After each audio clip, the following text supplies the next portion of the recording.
What's good? What's good? What's good? I am back from hiatus on behalf of Hip Hop High Society. This is episode 83 of the Roundtable. I'm filling in for D.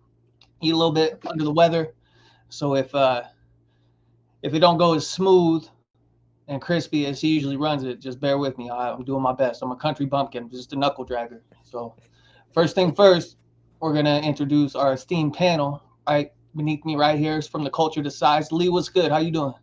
Yo, good. Just trying to stay safe, stay good, and ready to talk about the shit we got on this list. Absolutely. Right below her, our master reviewer, putting in more work than any review dude in the game. Obi Trice Kenobi. What's good, Bubba? Hey, what's up? No, that's true. But and I don't mean to bring this up. I'm not trying to, it's your first one back. But what does your name say? I had to use my regular name because I've been gone for so long. Oh, you got to remind the people. I was shocked too. I was shocked. Hey, hold on, Bubba.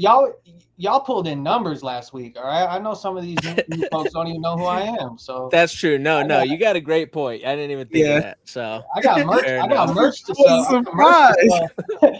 I got merch to sell at Men of Order, bro. They gotta know who I am and use my promo code, bro.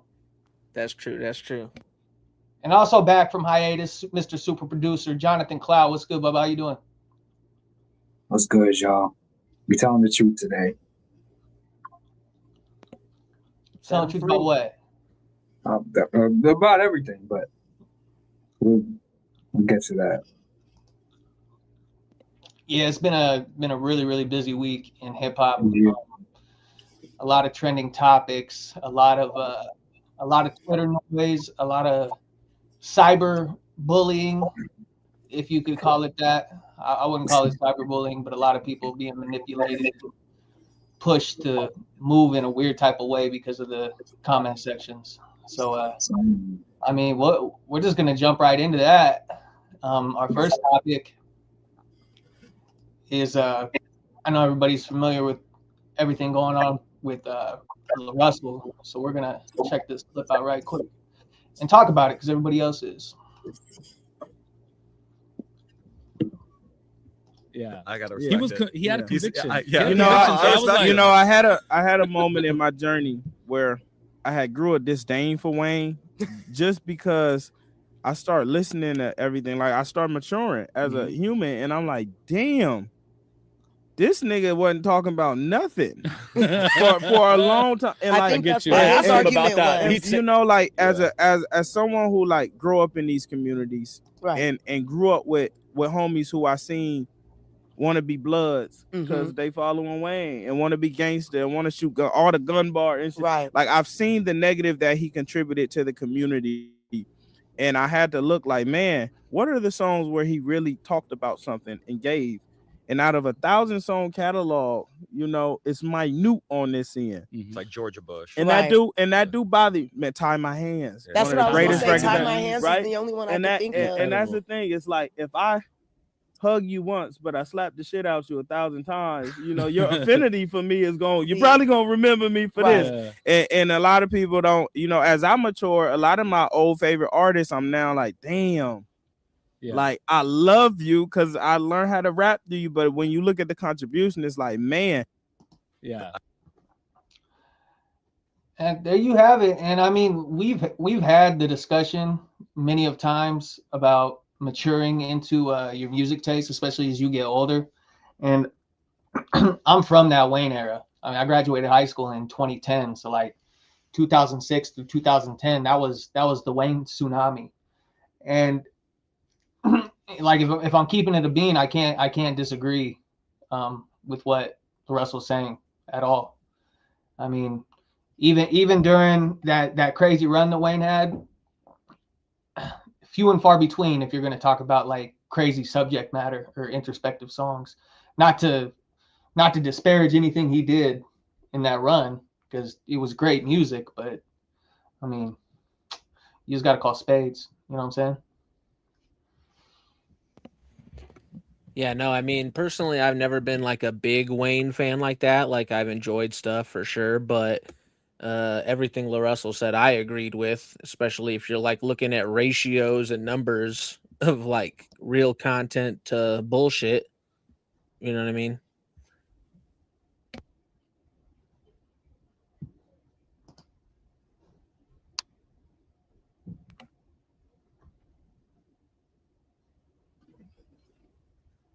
Oh, so what happened?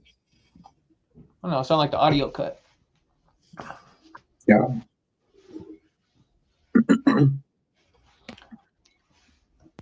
Go ahead, Cloud. I know you got a lot to say on this. Well, oh man. Well, I mean, first off, bro, Lil Wayne don't stand for shit other than his bank account. Let's be clear about that.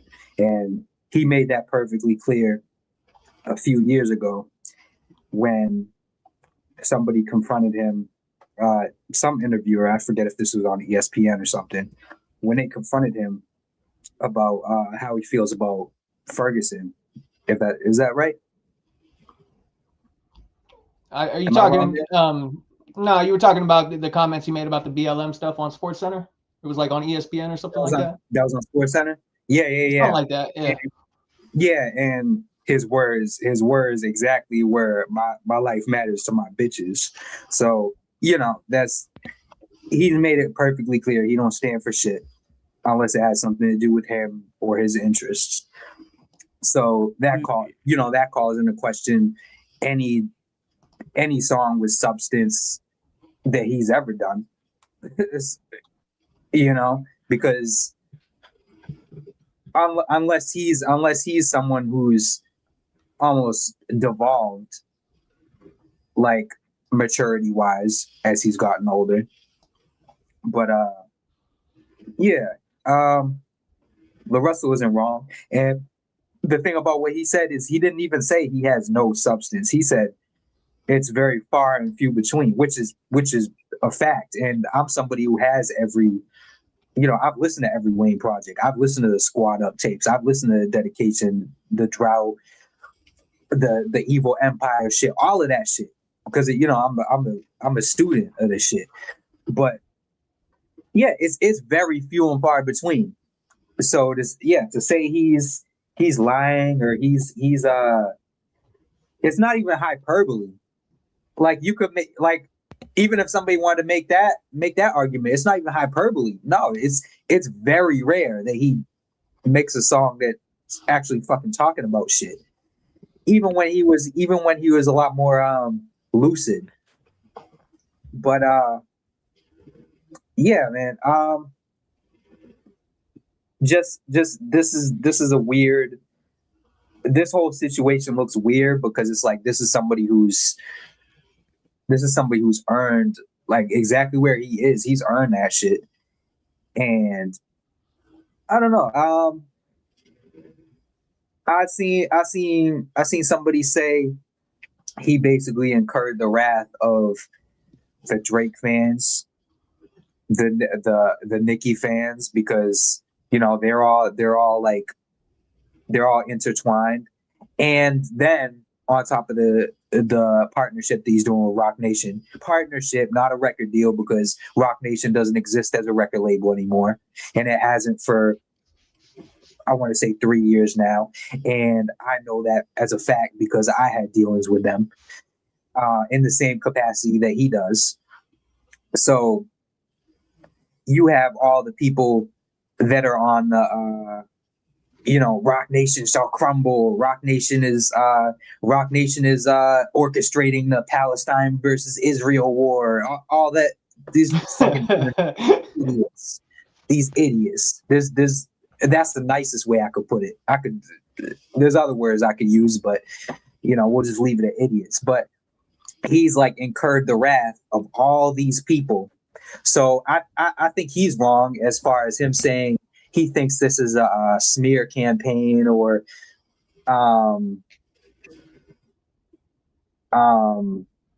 some sort of paid marketing against him. I don't believe that. I think this was like the perfect storm of people to get angry. And then you got everybody else who just, they're followers and they're just jumping in because they see tens of thousands of other people doing it. So that's all this is. And he's going to be fine. Yeah, you don't need smear campaigns with the way these algos work and how easily influenced people are to spew opinions out. Like you don't need it. I'm glad you touched on that because I pulled it up. Let's before Lee, before you go, I want to, because we're on it right now. We're gonna play this. This is kind of one of the rebuttals that LaRussell had posted. I've been thinking about the Wayne stuff. Some niggas been hitting me like, ignore it, fly over it, don't even talk about it. But that's not like who I am or how I am. When I got an issue, I'd rather over communicate on how I feel and how it make me feel. I don't even want the energy of niggas debating Wayne's legacy to be around me. This is really a war of perspectives. I meant no malice. Like, nigga, I love Lil Wayne. I would never diss that nigga legacy. Like, that nigga mean too much to me, right? But that's me living in me. Like, I know when I said it, I meant that. But perspective is key because how it's received don't always be how you sent it. If you offend a nigga, you have no jurisdiction or right to be like, well, I didn't mean that, so you can't be offended.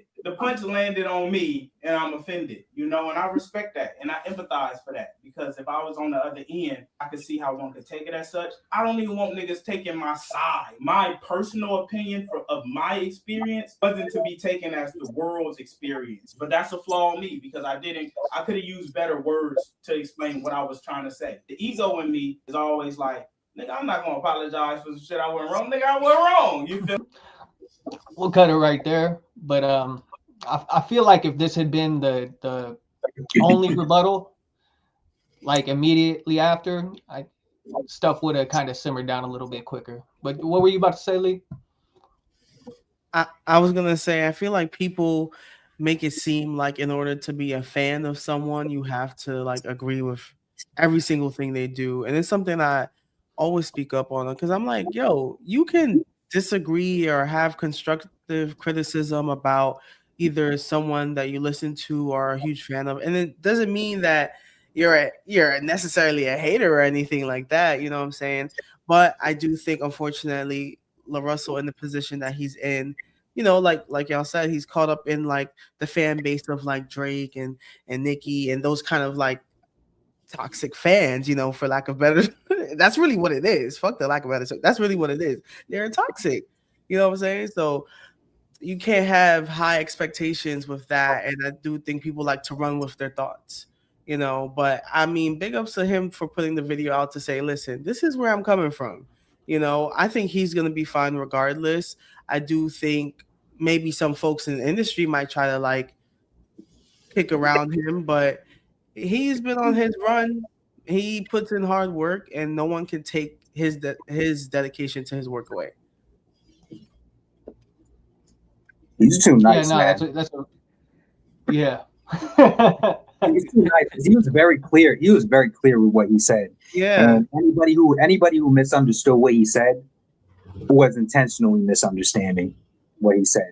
So that apology that he did was low key unnecessary because the people who misunderstood him don't deserve an apology, quite frankly, because they were intentionally misunderstanding. Yeah, there are people that were never gonna forgive him regardless, so you don't even need to apologize to him. Exactly. They were always gonna hate you. That was probably Button said it. Yo, do something.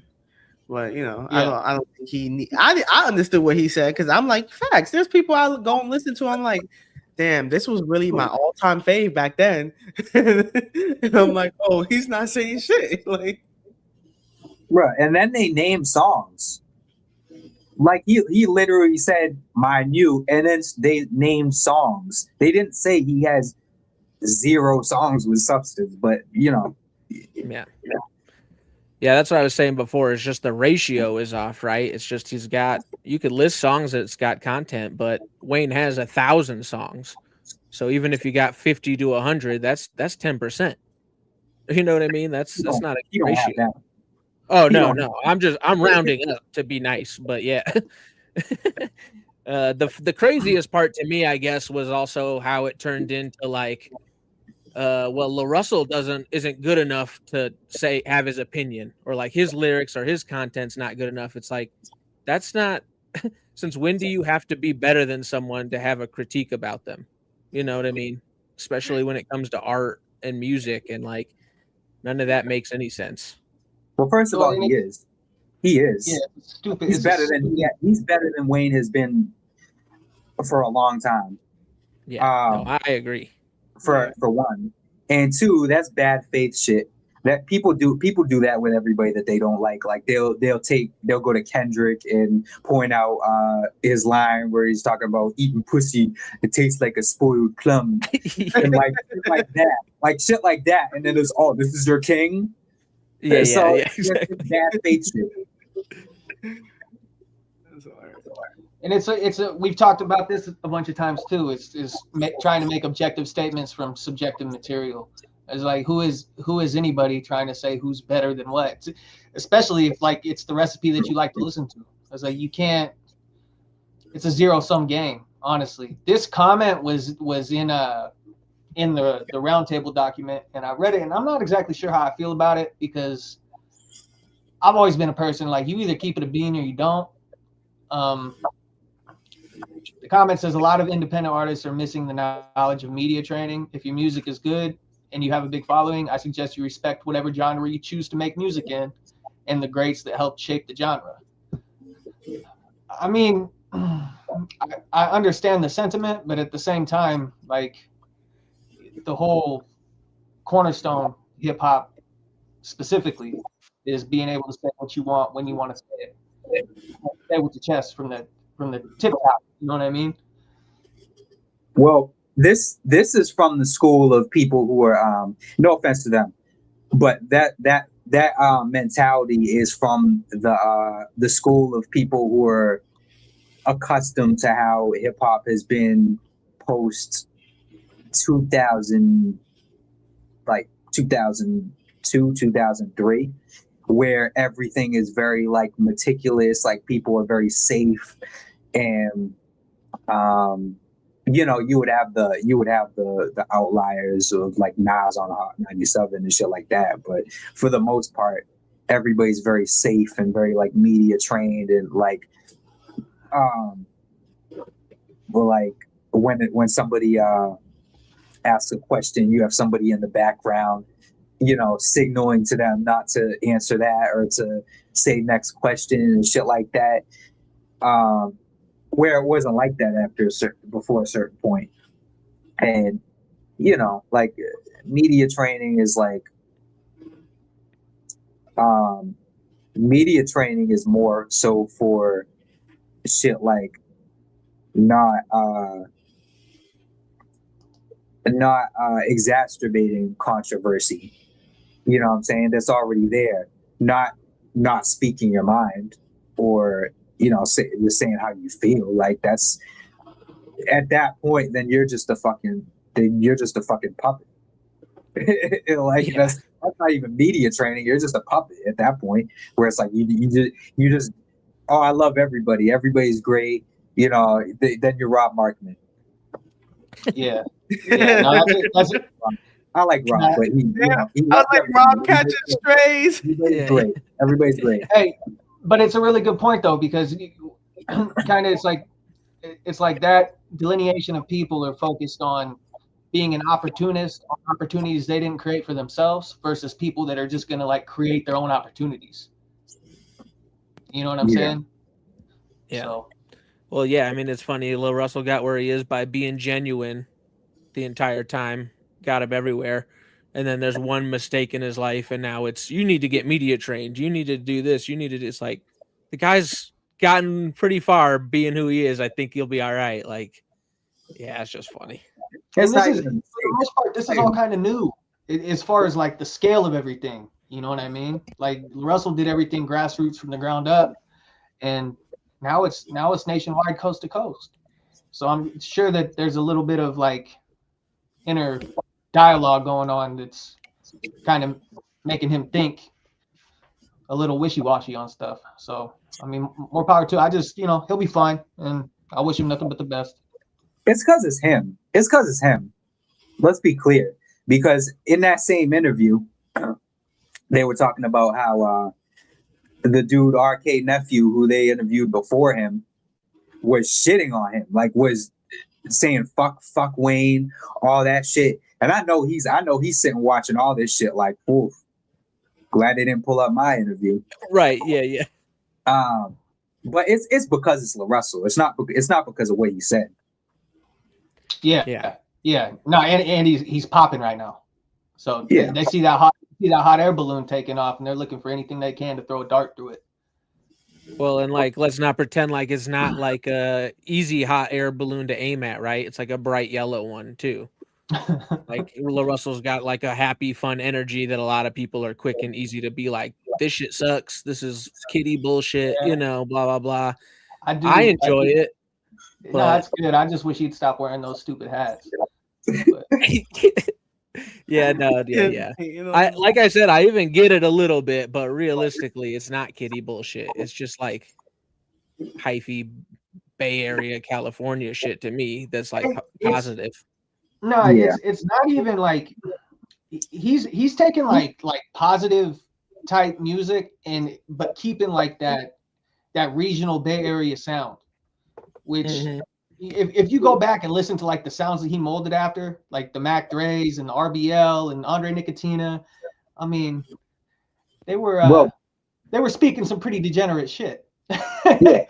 Well, Cam, I know you know who I'm about to mention, but he's like, I feel like he's going through a lot of the same shit that Mr. Fab went through. Yeah, no, 100%. And Mr. Fab he's not as like, Mr. Fab was like a lot more like grimy in like content and shit, but he had that whole image where like, you know, they had the yellow bus joint and like he had that whole like very like bright type of aesthetic. He still runs with that now. Yeah, no, it was flamboyant. And people were like, you know, people were making fun of him and like testing him, and that's what led to him versus Royce the 5'9" shit, because you know people thought he was funny, and I fuck with Royce, and Royce got him in that shit, but but that's still, that's not Fab's lane, but yeah. Well, I mean, Fab can battle. Fab can battle. He gave Jin a hard time, but like he's going through a lot of the same shit that Mr. Fab went through, and I think it's just people not, you know, people are making fun of him and all this shit, and I think it's just they're not. Like you said, it's a very regional type of thing. Like I'm hip. I respect all that because I've done like I've worked with like Cousin Feek and like people in that lane. So I've like I took like a good year to like really study that shit and get into that shit. But it's very like regional. It's very that's why I wasn't surprised how people reacted to like the Kendrick album. People now are very like, I feel like every like trap has become like universal. It's become so universal that that's almost like what boom bap was at one point. And I feel like when you introduce anything that's like outside of that, it can throw people off. Like I know like when Detroit came out, the Detroit sound, like the new Detroit sound came out, people were very like, people didn't like really react too great to like Sada Baby when he first came out. It was very like weird, but I think Danny Brown got a lot of that too.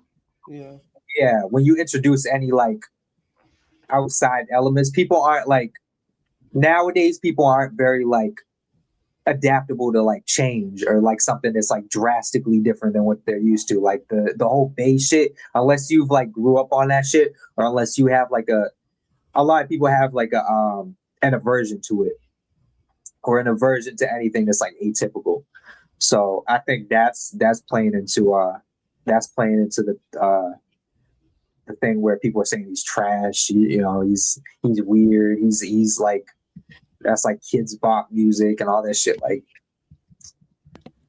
yeah, that's been there for a while too. Like I think back to like 2008, 2009 when Keek and 40 like really popped mainstream. Yeah.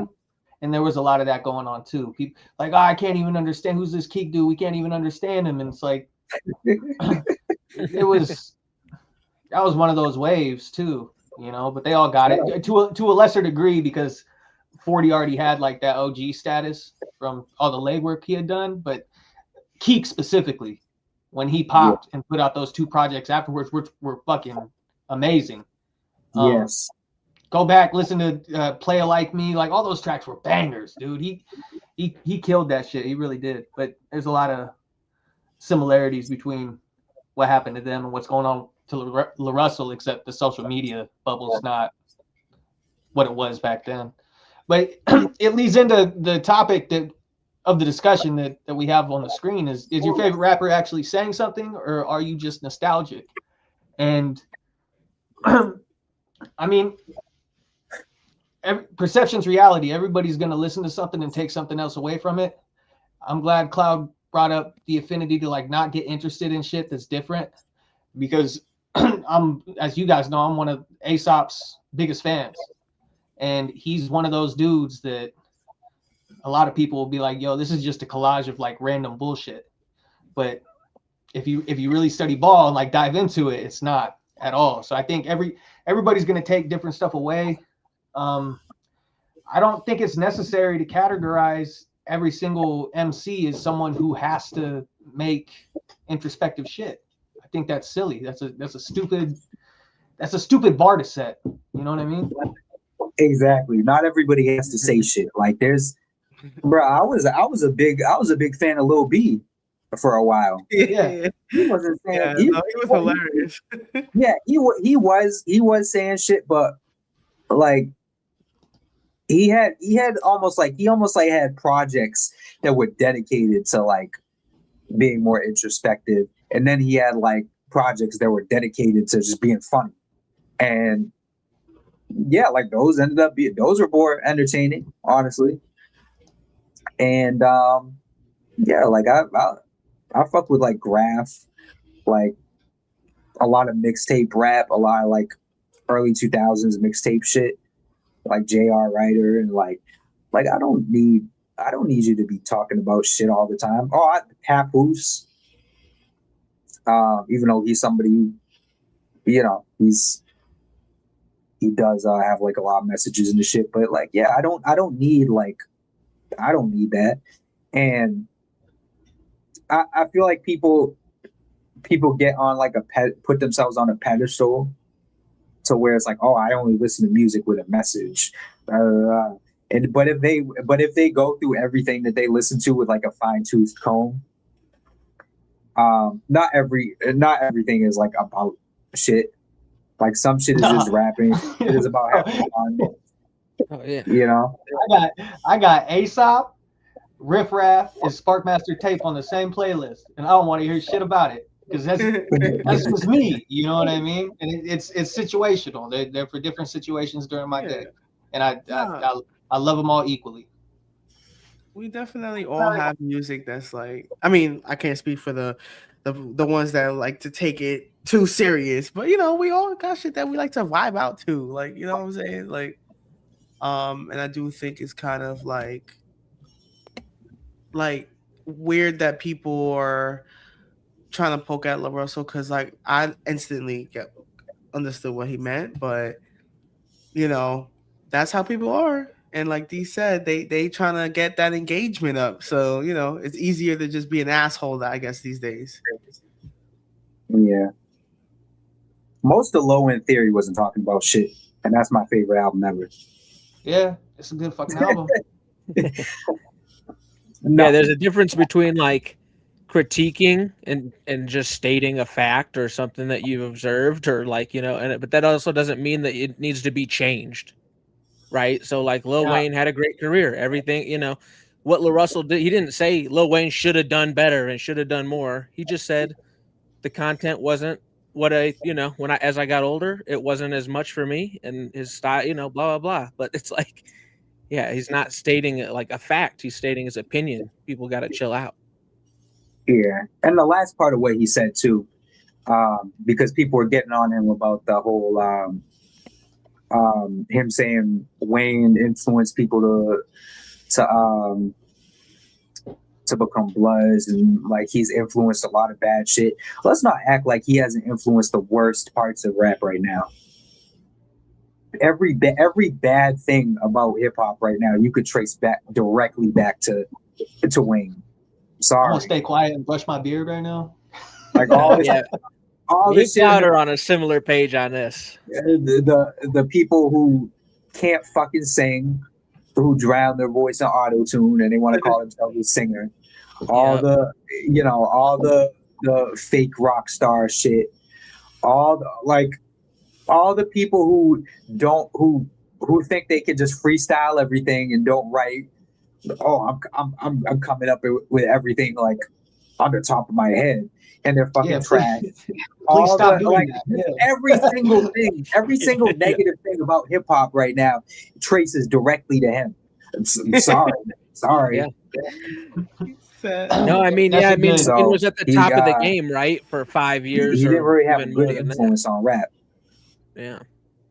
When you're at the top of the game and you're the one everybody's looking up to for year after year, you know what I mean? What you're doing and saying is going to have an influence. And I totally agree with Cloud that there's a lot of, if you're picking out artists that are bottom of the barrel kind of, and you're tracing their roots back, a lot of it goes back to that era, the young money, Cash Money, a lot of that shit.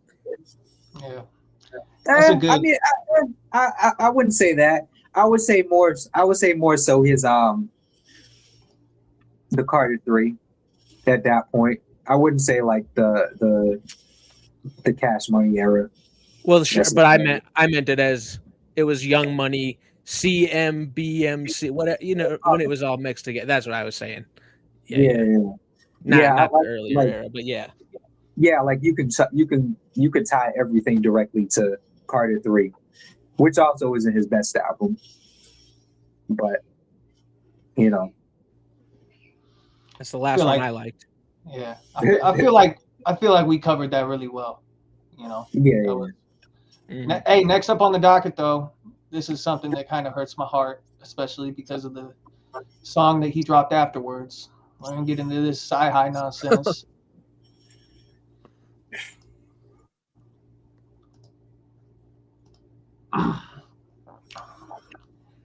This is that post that went pretty viral, did some numbers, had him fighting with people on Twitter as a grown man for, I think he still is. I think he's still fighting reply guys right now. I grew up in an era where your lyricists were from the streets. Now it's a bunch of straight A students who dropped out of college their sophomore years to be rappers. You can tell they don't have any life experiences. They're just good with words. And the discussion topic is CYHI right? Does great hip hop require street stripes to be authentic? And I'm going to just step on the bug right now and say absolutely not. That is I don't want to throw him any bail because I don't feel like this was a messaging error. I feel like CYHI is one of those dudes that like really believes this, and it's kind of unfortunate. I've always been a huge CYHI fan.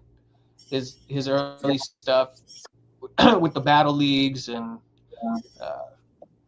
great lyricist, wrote some great hits for a lot of people. What I think, if you guys see it, it is funny. He got community noted on his own thing. It's the CYHI has written verses for Kanye West, who famously has an album titled "The College Dropout" and how he doesn't come from the streets and dropped out of college. Do you think this is just like a bitter unk take, or do you think he kind of misspoke here? Like it was a messaging issue. No, and I'm gonna tell you why. And I'm gonna tell you why he's wrong too. 90% of the people that he's probably thinking of are liars. Sorry, bro. People are not in the streets like they say they are in their music. They are liars. No, Rap is fiction. they are the exact people that he thinks are from the streets are actually the second people that he's talking about. Yeah. They're the exact people that he thinks run hip hop now. So, bro, it's always been like that.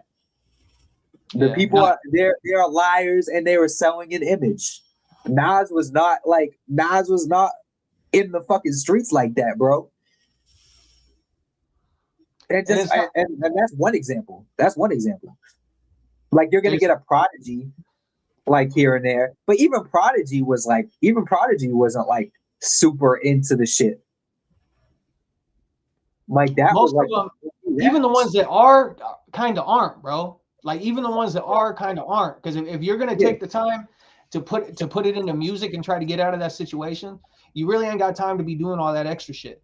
Yeah, bro. And another thing that, like, as someone who lived like a real fucking stupid life when I was younger, doing a lot of dumb street shit, getting into trouble, and I've learned more through the life experiences I've gained living a straight edge, quote unquote, boring life, blue collar life, than I ever learned doing the hooligan shit. You know what I mean? You're gonna go through some hard shit in the streets, but that life's not hard. Like, it's really not. You know, waking up and lacing your boots every day and getting done the shit that you got to get done, that's hard. That's gangster. All the street shit's not. You can't, like, at the same time say you want to, like, be a positive influence and then glamorize the street shit and then try to give people slack for staying away from it and still pursuing music at the same time. And this is some real shit right here. The most respected people in the quote unquote hood are the people that stayed out of shit but was still respected by everybody. There's always a couple of those dudes in the neighborhood that don't get mixed up with nobody, but nobody presses them because they know, like, that motherfucker's not the one to be trifled with. We're just gonna let him do his own thing. Those are the dudes you really got to watch out for. It's easy to fall into that street shit and get hemmed up and just start doing what everybody else is doing because, you know, so to speak, you don't have any good examples. The dudes who can stay out of it and are still respected by all the quote unquote street dudes, those are the juggernauts. Those are the dudes you got to watch out for. So I don't know. It's just a stupid, it's some gatekeeping bullshit, bro. Like, it really is. And it hurts my heart because I love CYHI. So this was a dumbass thing to say. Yeah, I think he's just speaking from the perspective of him thinking that everybody that he's a fan of is authentic. And I hate to say it, but his heart will be broken if he found out like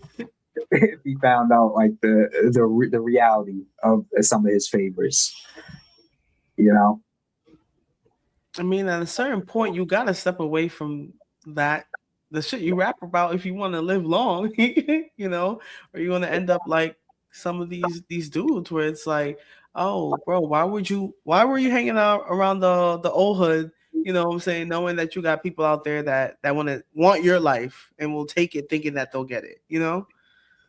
So at some point you gotta choose to elevate out of the shit that you grew around. You don't have to remain a product of your environment. You know what I'm saying? You are like, no one's gonna take that from you. That's what I'm trying to say, you know? Yeah, and he did seem to do some damage control right here. He quoted this comment. The comment said, to insinuate that only worthwhile perspective in rap is the street perspective is sad as fuck. He says, no, I'm saying way back then I loved Ye's perspective amongst a lot of street lyricists. I now think there's too many college perspectives lyricists, and I want to hear more street artists be lyricists. It's called balance. And bro, like, who are you listening to? That's what I was about to say. Who are you listening to, bro? There is so many, like, top tier pens, street lyricists right now. Somebody send in my page. Yeah, literally. The OTs, the RJ Paynes, the Marco Plus. I could go on for like a long time. Like, I feel like as far as like top tier penmanship on street shit, where like actually credibility in the people that are rapping, I feel like this is like one of the best eras ever if you actually know who to listen to. I'm about to find him and drop the website. He's listening to Lil Mabu. Oh yeah, yeah, because that's really yeah. what they sound like. That's what, Florida, those Rugrats from Florida. That's what he's listening to. It's like, it's funny because we just had like a nice Griselda wave come through, right? So then to be like, there's too many college perspectives out here. It's like we just had a pretty nice street wave come through, honestly, that I think it's still kind of like we're still getting leftovers from at minimum, like realistically. So what the fuck are you talking about, CYHI? Yeah. I don't know what because like that's my lane, bro. Like that's the shit that I listen to on a daily basis. That's my number one. If that's really what he liked, he would find it. Exactly. Like, talking about like it's out there. Like it really is out there. A lot of it. Holy shit. A lot of it. Y'all think I'm lying? I'm giving him the link right now. I'll be like, well, you gotta remember that Kanye is very like detached. And a lot of the people in that circle are very detached from everybody. They aren't like chronically online people. And they're not gonna know like CYHI isn't gonna know to get beats from like a V-Don or a Derringer or just like he's not gonna know.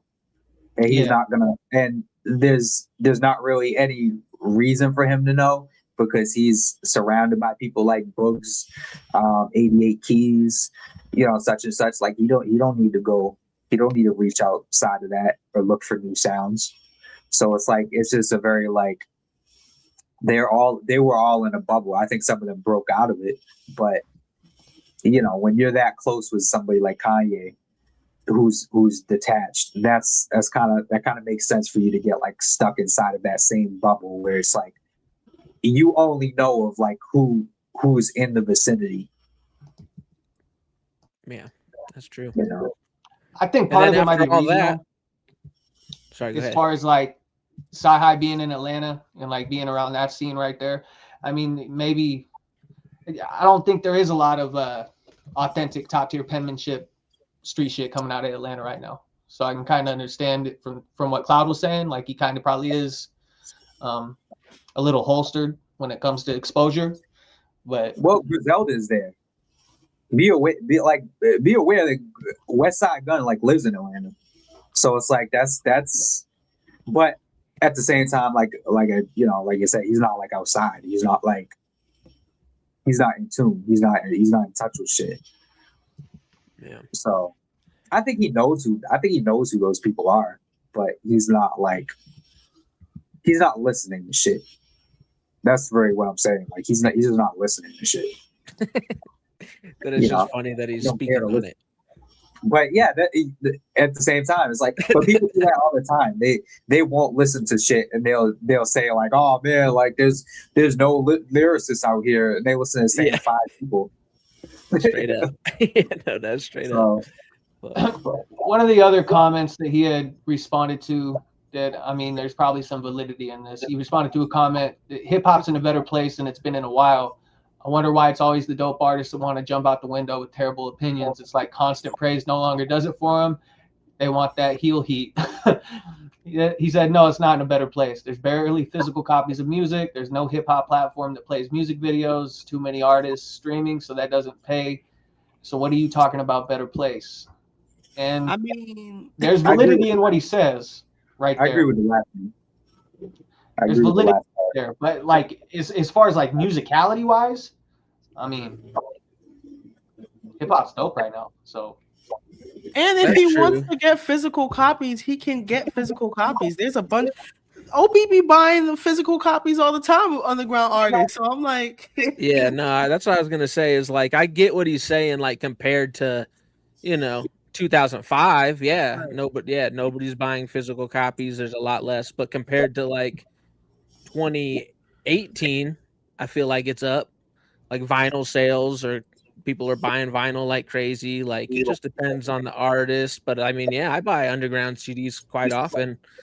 I get where he's coming from. That's the most agreeable statement he made so far. But I still think that he might just be a little out of touch.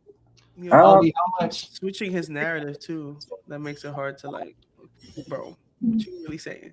Obi, how much do you have into hip hop collectibles, if you don't mind sharing? Oh fuck, bro! No, that's a it's an embarrassing amount, and then B, no such thing, bro. B, I don't I know. get I like mean, you. yeah, fuck, that's not good. I mean, I could look right here. I got 2 boxes of vinyl. In the Oh, other shit, room, 2 there's a boxes. whole wall of bullshit. Like it's a fucking wall of stuff. Yeah, and then there's other random stuff that it's too much. It's probably $10,000 at least, and that's maybe not counting CDs and DVDs and other. Like I don't know, man. It's not good. I've actually got to that's slow great, down. bro. Nah, yeah, you talking gotta about? No, fix it is. that. Until I was gonna say until I get a house, I gotta get a bigger space. Nah, you need to show that off. Y'all gotta step your fandom up. Right. Oh, I got like 4 or 5 fucking vinyls. Like, damn. No. I got a few JMT hoodies. I got a few JMT hoodies I got like and some posters. right. I got like a couple t-shirts or some shit. Like Yeah, I like to buy hip hop stuff. Yeah, Too nah, many books that I haven't read. That's fire though. Listen, be proud of your collection. I don't agree. Oh, sorry. Go ahead.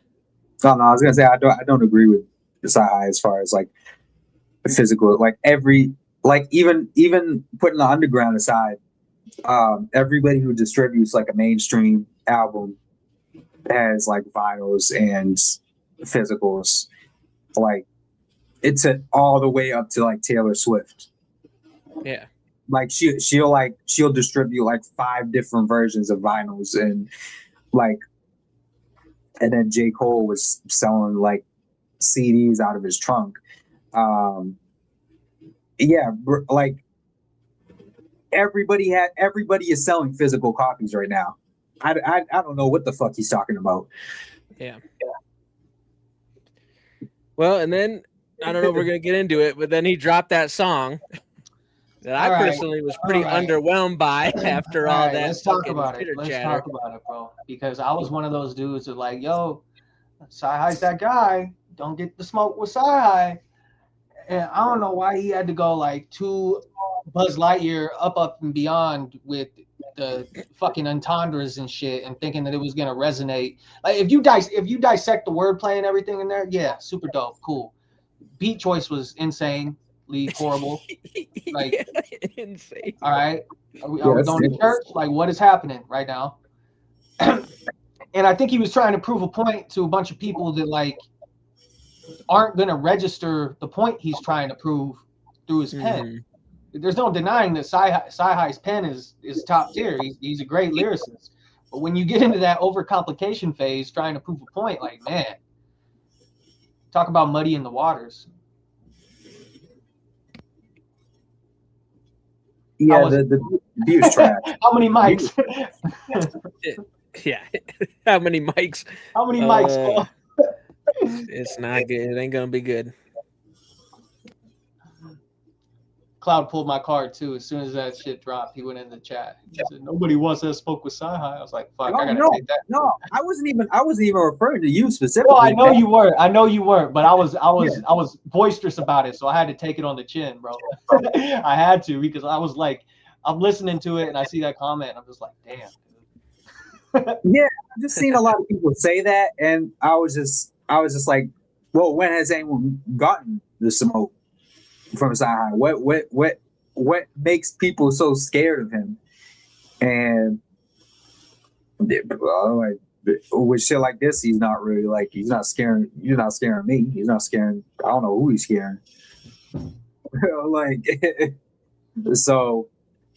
Yeah, this is it's not really battle tested, right? He's never like. No, I don't remember. No, I didn't think so. Yeah, he says that, but a lot of people say that. A lot of people, oh man, like I'm a battle rapper. I have roots in battle rap. That's who's backing that up? Send a link. He's got battles. You can go watch him in Locksmith and shit. But it's more like it's not like battle league type shit. It's like cypher type shit. It's not really like battle format. He's not a guy that's giving smoke like Cloud said, though. That's my point. Yeah, bro. Nobody has ever what's the word? Corroborated him saying that. So it's just kind of like, okay, like, well, it's a new day. It's a new time. Like Like I'm pretty sure anybody out here could take your head off easy. So for all that, like, you know, people don't want it with him. Like, Step up, start some shit. I do. Yeah, I have no problem with that. That's but what I mean. Yeah, let's see CYHI step up. He would. He replies every day. Clearly, he got nothing but time. Very odd, bro. Very odd with how he handled that, because he's really under the, he's kind of like under the radar most of the time. You know what I mean? So to release that song, and I know he sees like the negative blowback, he's only highlighting the positives from like the backpackers that are like trying to dissect every line, like, yo, that's a quadruple entendre, like that's awesome thing, bro. But you, as someone who's like a veteran in the game, you better like maximize this publicity real quick and drop that fucking album we've all been waiting on for however long it's been. Can we really say that though? Can we really say he's a veteran? He has one album. He has like one mixtape. Yeah. I think how long can we give him that he's just been like writing for Kanye and? Well, yeah, and I mean, he might not want to take credit for writing for Kanye for the last like decade. So listen, man, the stuff that he allegedly did write for Kanye wasn't really that fucking good. When you really like listen, we could really get into like, is he as dope as people really fucking say? Because it's like, how are you like? Just go back and listen to some of them verses on like fucking My Beautiful Dark Twisted Fantasy. Like I never saw it. I never saw it. But like I said, I saw an online discussion about CYHI versus Royce, and I could not believe that so many people were saying CYHI. Like I was like, what the fuck is going on? Have you guys never heard Royce the 5'9" before? Because that's off of Kanye. That's like Kanye fans saying that. That's fucking disgusting. Yeah. Anyway, like alcoholic Royce is fucking killing Psy on his best day. Alcoholic Royce. Yeah, with an RPG in the car, he's gonna do it. It's not even. That's disgusting. I'm offended. I know. I was gonna say I would send you the link, but I don't think you'd want to see it anyway. No. I'm good. I don't want to exist. Yes. All right. Next up on the docket, we're going to talk about Baby Keem and JID and the differences that different choices their management has taken. Let me pull this up right quick.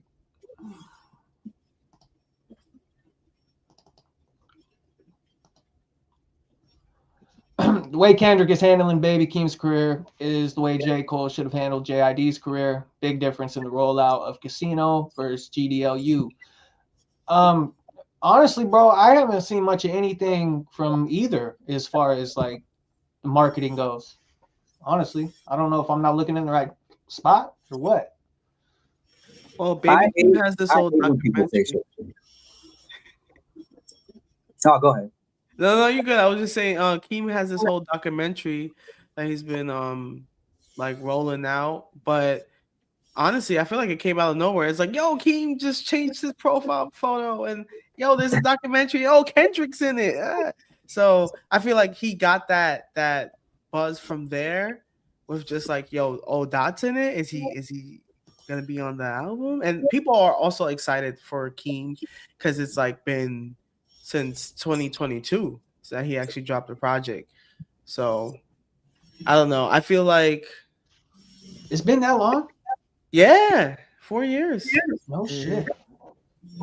I couldn't believe it either. Some page had posted it in days, and I was like, no fucking way. That's already like over 2 years. Yeah, I hate when people make statements like this because it's very ignorant. And I get people are fans, but Kendrick isn't managing Baby Keem and J. Cole isn't managing JID. And they're the faces of the label. but people seem to think that they're way more involved in the artists than they are. Like, they're not as involved as people think they are. They focused on their own shit. Yeah, maybe Kendrick a little bit more with Keem, but definitely not J. Cole with JID. Like that's definitely very much like a business relationship. And also on top of that, Eve is most likely managing JID, if not somebody else completely. Yeah, but, Cole's in Gary, Indiana, passing out CDs. You ain't got time for that shit. Yeah, no, this is not an apples to apples comparison, really, at all. You know, just in the sense that even like JID's rollout was like what, a full month or more. Like that was like a longer rollout they were going for. Yeah, he did actually put in some work. Yeah, I thought it was good. Yeah. I thought it was a good rollout. Yeah, no, I thought it was decent. Yeah, for sure, pretty good. And then this one is more like a compact one, right? Like it only started like Monday, or maybe it was last week. My brain, you know, I can't add to, you know, same shit.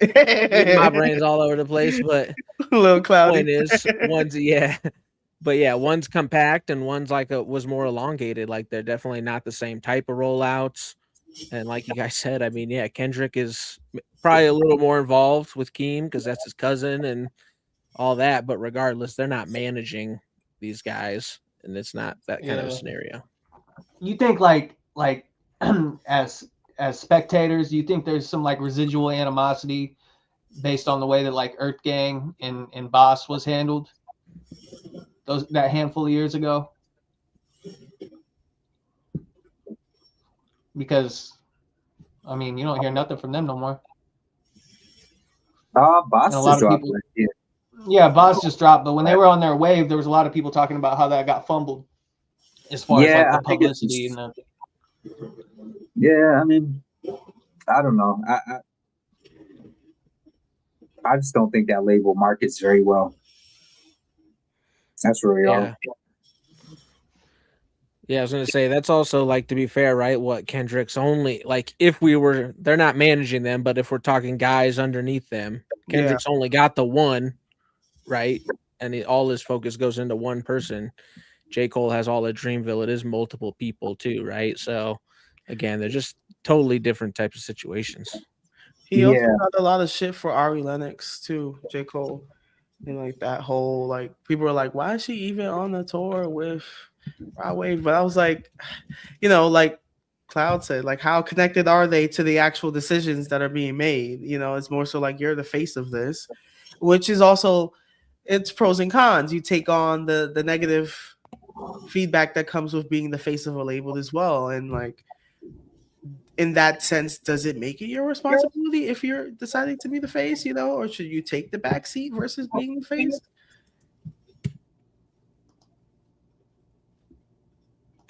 Yeah, no, that's fair. I'm looking forward to it. You know, I like Keem. I really do. It's not like something that's typically on my playlist, but he's never put out anything that I didn't enjoy. So, yeah. Oh, hi, Cy.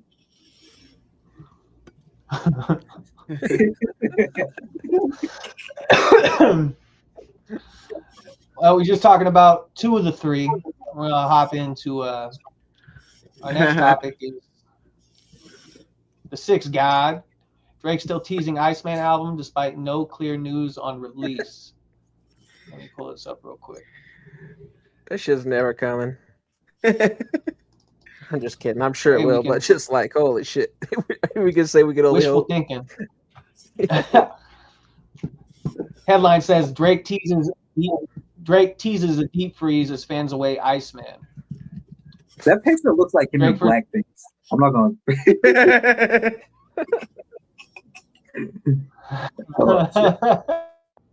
That's an old picture, bro. That's, what's it say? 2014. Oh, that's like he went to the Jersey he Shore. looks a hell of a lot. Yeah, he looks a lot older that now. was spray tan, bro. Like what? That's yeah, what I'm it do saying. look like That's a what I spray mean, bro. tan. He looked like he's from the Jersey Shore. Or I something. mean, yeah, that could be both ways. He Yo, stayed in the tanning machine. honestly, it's hilarious that even I don't know. I always give this guy shit at this point because he be pissing me off with the way he moves. But I feel like it's funny that he's doing all this. Like he toned it down for a little bit. And now last week or 2 weeks ago when Cole was dropping, it's like, oh, Drake gets leaked on Academic Stream, and then now it's Keem dropping. He's like, hold on, let me try to throw something in there and see if it sticks against the wall. Like, bro, just drop at this point because you trying to like be a part of the buzz moment to have your moment. It's still not working. We like your fans want to hear the project. The people that hate you want to hear your project. Like at this point, just drop the project. You try to false start and see, oh, do they like that one? Nah. It's not buzzing on TikTok enough. Let me not drop it. Like, and he's been teasing it for like 8 fucking months. It feels like, or more. Like I can't remember when it started, but we were getting the live streams and we were doing the blah blah blah. It's just like either just drop some music or don't. Like, what are we doing? Just don't, it's bro. about to be a year. Right off into the sunset, dog. Like, you know what I mean? Like, I'm good. I'm good off anything Drake. I've been good off anything Drake since Drake showed up. Yeah, yeah, true that. Like I googled it. The rollout started with like the whole live stream thing July, and I feel like he had the most momentum then. It was like, oh, we get all these episodes, and then he had the whole streaming thing, and then. I mean, as far as the songs, like some of them were sticking for people, and then now it's just like, oh, I'm banking on, wishes and dreams at this point. I don't know. I am wondering what the fuck's taking so long, but I feel like he's just being a pussy about it. Yeah, no, that's what I'm saying. Like, for me, that was clearly like the height of the anticipation was during those streams and stuff. Like I haven't even I haven't seeked out any of the clips or teases, but none have also even come to me. You know what I mean? That's how like dead they are. So like, what are you gonna? You should either just drop or like he's gonna have to rebuild up to something and should like really do something then. Yeah. Or like Cam said, just go away. Yeah. Well, I thought the whole like design it was going to be like a winter project based on the title and all that shit. And, I mean, it's February, so it's going to be really the Ice Cream Man. It's like a year since his V-Day project dropped. Like, come on. Ugh, I did not like that project. It's like there were songs that had potential, but I don't know. I said my griefs about that one. It's just like it didn't last long. It was like here's a quick minute of Drake and maybe some Party Next Door, but he won't really sing, even though he's supposed to be a singer.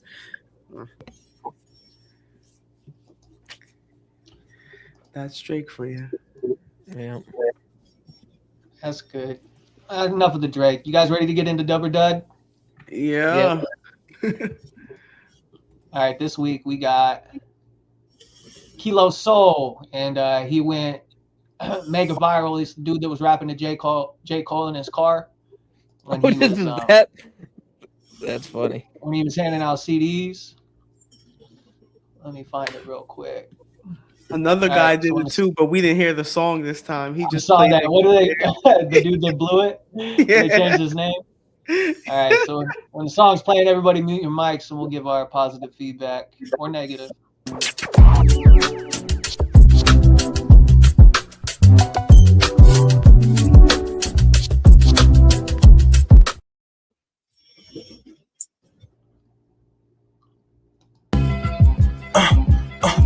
said it's like I gave my art away, and every single art array of art, build and destroy while they away in dark. They see my name ringing, but I think that they delayed the part. Well, I would sleep one eye open in case they strayed apart. Cause shorty kicked me out, but she played the part. She gave me amazing grace, I gave her a stable heart. She gave me a place to stay for a few days till she seen the kid live as Blu-ray with a groupie.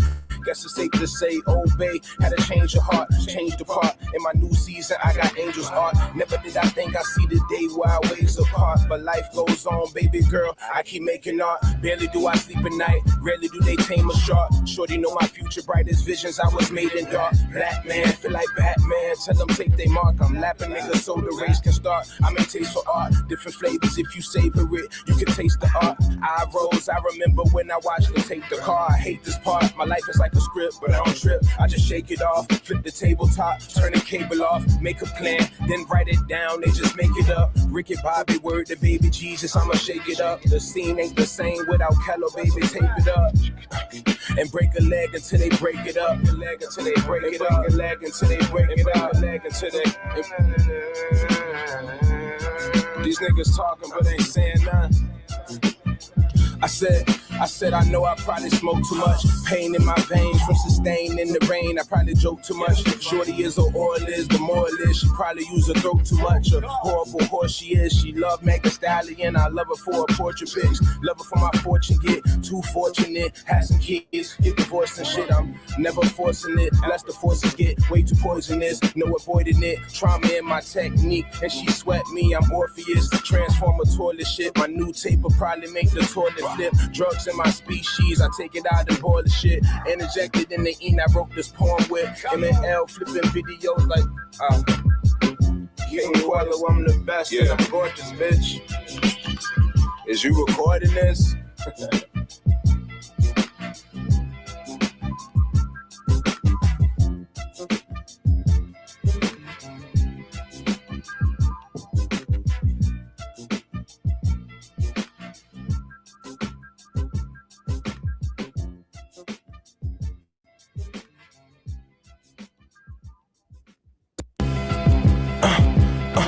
I said it's like I gave my art away and I was about to say it's really 5 minutes long. Nah. That's what I thought too. Same record. There you have it.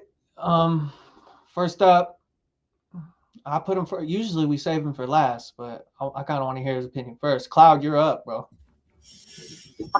Okay. I thought it was cool.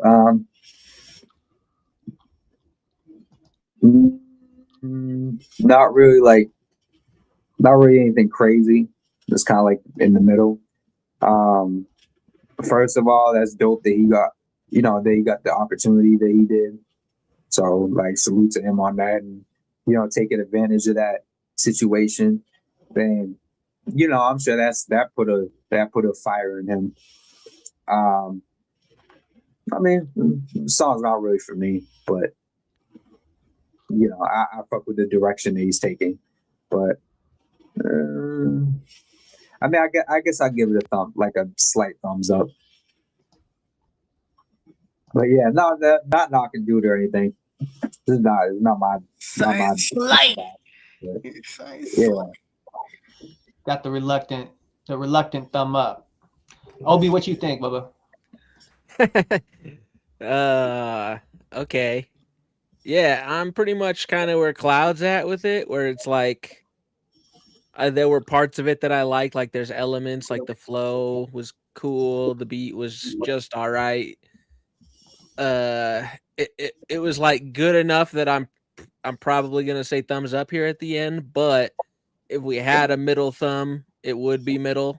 And I did debate a thumbs down because it's just like it says J. Cole freestyle. Now, is this a freestyle or is this a song that he freestyled for J. Cole? Because if it's a freestyle, I'm like a little bit more like, okay, that wasn't bad. But if this is a song, I'm a little bit more iffy on it, right? But again, I'm gonna say thumbs up, but it's definitely I'm kind of middling on it for sure. It was the one that he did like in the video, because I just meant like, was it a song he was like just spitting for J. Cole, or is this like, did he freestyle for him and then turn it into a song? Does that make sense? It was probably That's what I thought. Yeah.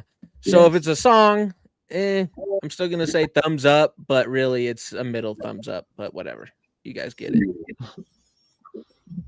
That's 2. That's 50% already. Lee, what you think? Yeah, this is one of those that honestly the first bar I wasn't really, oh, she said the all the way.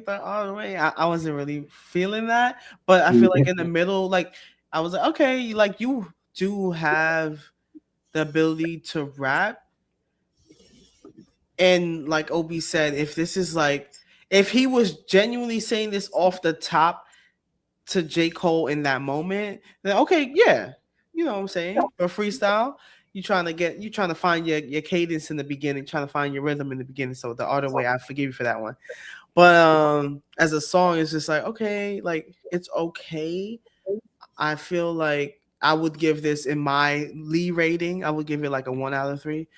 But it's not horrible. It's not the worst thing I've heard. So I'll give it a thumbs up for that. And also just like the moment for him carrying the moment, like Cloud said, just, you know, taking advantage of this moment to say, you know what, let me throw you on the cover. Let me put this out there immediately on all platforms. So kudos to him for like really just seizing the day type shit, being in the right place at the right time to rap to, I'm assuming, someone that's one of his favorite rappers. That's fair. So that just leaves me. Sorry. I'm giving Buddy a thumbs up. I'm giving this a thumbs down just based off that Price is Right ass beat. That beat was I hated that beat. For him to seize that opportunity and not choke is awesome. A lot of people can't do that. A lot of people wouldn't do that. A lot of people wouldn't even put them in that position. I mean, he's a very under the radar artist. He can rap. I mean, you can't say he can't rap. He has some good wordplay in there. He has some good schemes in there, good breath control, good cadence. But you know, I said it in the Instagram chat. That's an Asian lady playing baccarat ass beat, and I'm not gonna listen to it. I'd be happy to hear more stuff from him based on his wordplay and his rhyme schemes. He's a talented rapper, but I mean, I feel like we might have rushed that beat selection, just trying to capitalize on the momentum of that video. You're making music, you're solid. Keep doing your thing. I just hate that beat. So you got a dub though. You got a dub. Wasn't a dud. It was a dub. I'm just hating a little bit. You know what I'm saying? No, we're not hating. Nobody's hating. We all gave real legitimate criticisms. I'm hating on that. You take that beat back to Build-A-Bear where you found it. That's a terrible beat. Okay, that is fair. We are hating on your beat. And get that fixed up. We got a discussion topic. Does the convenience of Spotify and Apple Music make us too comfortable with passive listening? And are we effectively letting corporations decide which parts of rap history we're worth remembering? This is in reference to DatPiff going poof. So I kind of want to hear everybody's take on that and where we go from here with everything that just got lost with DatPiff taking off.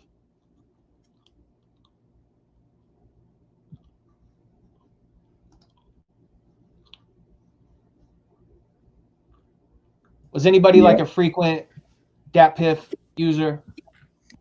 I was. Yeah, for sure. Every day. Yeah, everyone's just listening to shit on shuffle now. Nobody's really like people. We're in like a playlist era, and people aren't listening to albums unless it's somebody that they're invested in, and there's a clear distinction between people who listen to music casually and people who listen to music who actually seek music and are a little bit more invested. But I'd say it's more so passive discovery. I think more so than passive listening. I think passive listening is kind of like something like all casual users, all casual listeners do. And I think that's always been that way because we all know some people that didn't buy albums, but they'd always listen on like the radio.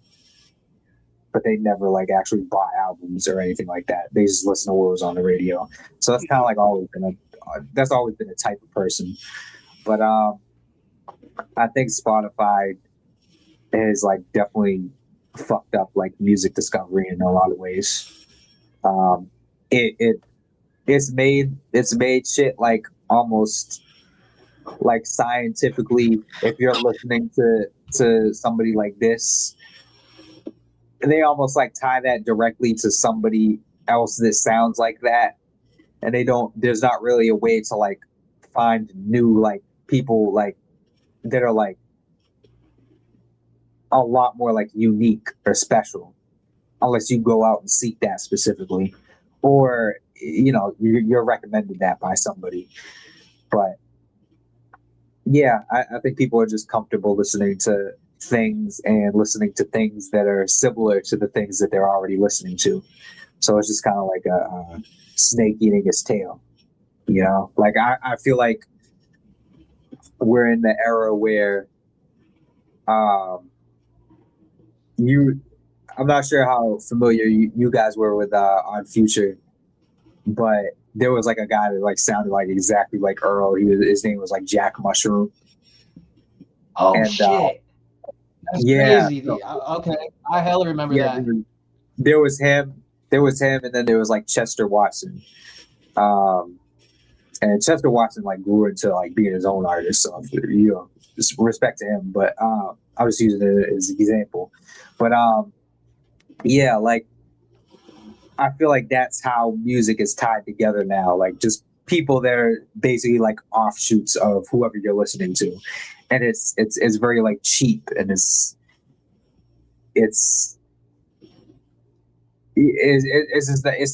not forward thinking. It's not a progressive way of music discovery, and that's why I can't wait for that. That's why I can't wait for all this shit to go down. And I'm not sure if you guys. I wish we could talk about the Jimmy Iovine statement. I'm not sure if you guys talked about that like in the last week. I don't think we did. I'm trying to remember. I don't think so though. So we can talk about it. Yeah, he was talking about how streaming is basically becoming obsolete, and it's in its last days, basically. And shit like that, shit like music discovery and playlist culture and stuff like that is, why I can't wait for this shit to die off. Yeah. Yeah, no, there. Oh, sorry. Go ahead, Lee. No, you good. Okay. I was gonna say, like, yeah, I do think like everyone jumped on that streaming wave, to add to your point there, and like I do feel like it's like it's to a certain extent, like you do reach people, but like you're kind of locked into one target audience, in my opinion. It's like more so on the younger folks side, because honestly, I don't go and like click on streams on Twitch or anything unless it's like a specific, like, on my gamer side, a specific game I'm into or anything. And barely that. I'm looking at a YouTube video. I'm looking at the clip after, you know what I'm saying? But outside of that, I feel like as far as this topic, I feel like Spotify and Apple Music, all the Tidal, whatever the fuck they are, I feel like they're more so the storage. You remember when we used to have the CD albums and have the CDs in? That's what they are. As far as the discovery, that's where we see all these different freestyle pages and shit like that. I feel like the people that are following these pages, and like that's why we're seeing so many of them pop up. This is where you can seek the new talent and kind of get that DatPiff or kind of vibe. Like on the radar radio, they're doing now like their announcements with like, here are like some projects coming out, and here's like our rotation. I think they're even doing their own like kind of like the double XL like freshman list kind of thing, and people are saying like, yo, double XL, this is how you failed us, you know what I'm saying? Like they're about to take over what you're doing and do it better because they actually tap in to underground talent. Now they claim that it's invite only, not that people are paid. I don't know if people, I feel like if you're inviting somebody, you shouldn't be like, oh yeah, come through and now pay me X amount. But I don't know if that's true or not, because I've never, I've seen people do it. I never asked them. But my point is that I feel like that's the new wave of discovery, or coming to places like us. If people genuinely like podcasts that do reviews, like that's where they're finding out about new people. And even with the podcast, they're sticking to the mainstream, But yeah, that's just where you store it. That's not where you find it. I mean, I do go and say, I go through new albums, just go through and I find people that I've never listened to before. But how many people are doing that? Everyone wants to click on a playlist and just be like, play me, a shuffle of music you think I like. Yeah, no, as someone that's actively looking for new stuff and like new releases, even, I don't think Spotify does a good job of giving me things at all. Like, there are times when I can get something good and it's like, oh, nice, my algorithm brought up a great song that brought me to a great album, or they did pop up something that they know that I like from an artist that I don't follow but do enjoy clearly. I'm not saying it's never, but it's nowhere near comparable to like the DatPiff days when you would just get out of school, go check it, and there's 6 new mixtapes up and you're like, okay, cool, let me start checking some of these out. And I'm going to find out who I like and who I don't like, or which one of these are real mixtapes, and maybe some of these are just DJ mixtapes. Okay, got it, understood. Like, that shit was way more fun to me than trying to browse around through Spotify and like fight their system, it feels like, to find something new or good. Well, social media is kind of responsible. Yeah, no, that's a good point. We used to appreciate the playlists we used to make. It reminded me of like the old Kazaa and Hip Hop DX days, where like you had to put in some fucking work to find some shit. Like you had to really put in some work to find some shit. You had to make your own playlist. Yeah. You had to burn it just right, bro. And there was fill your own iPod. Literally. There was an art.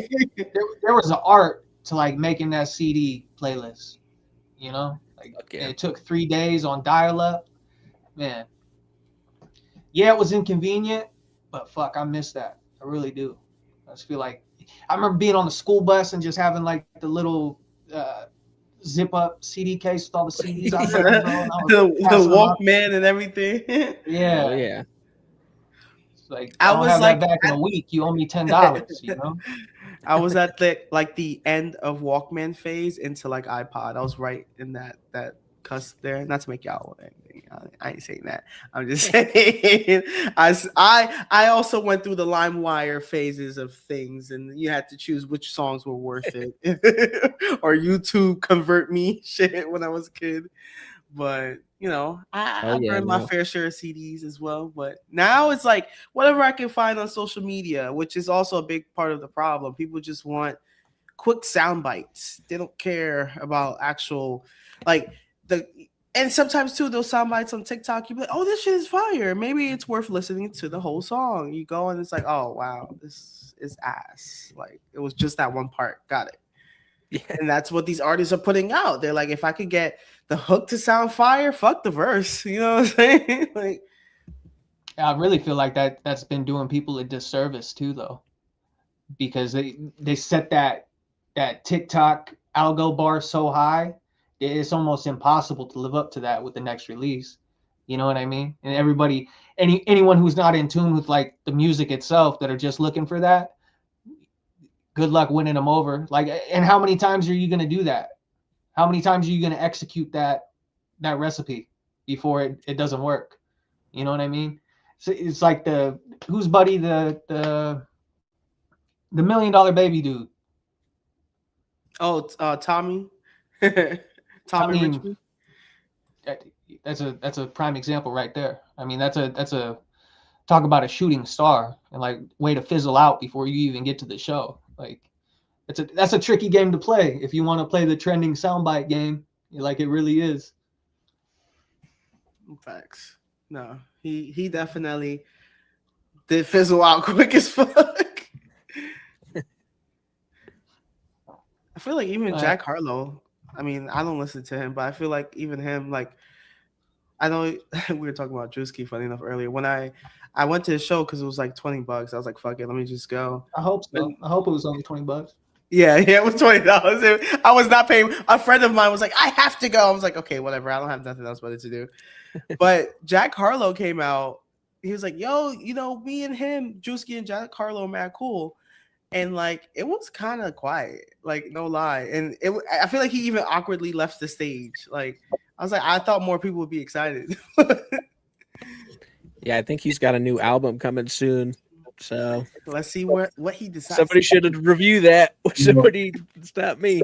Well, man, you know, yeah, you well, know I've heard it's I'll just say it's more directly trying to get like probably like me and Cam to like it. Yeah. Yeah. Oh, yeah? That's what I've heard. Surprised. I thought he was going to go in the I've other said this direction. before. I've said this before, and like I'm gonna throw Jack Harlow a little bit of bail because before he got super popular and he was doing he was going on Funk Flex, he was going on on the come up. He had CYHI as a cosign, and he was going to these places, and he was like rapping, like he was actually rapping, but you know he got picked up, and they decided to turn him into like a lover boy rapper, and it really kind of destroyed any opportunity for him to be taken seriously outside of that realm. So I'm not saying he's not capable, you know, but it's gonna be as a rough segue to try to get me on board, you know. Yeah, I'm not saying it's gonna be something that either of us will fuck with, but I'm saying what I've heard direction wise, it's very much like trying to get like certain types of people that like certain types of shit.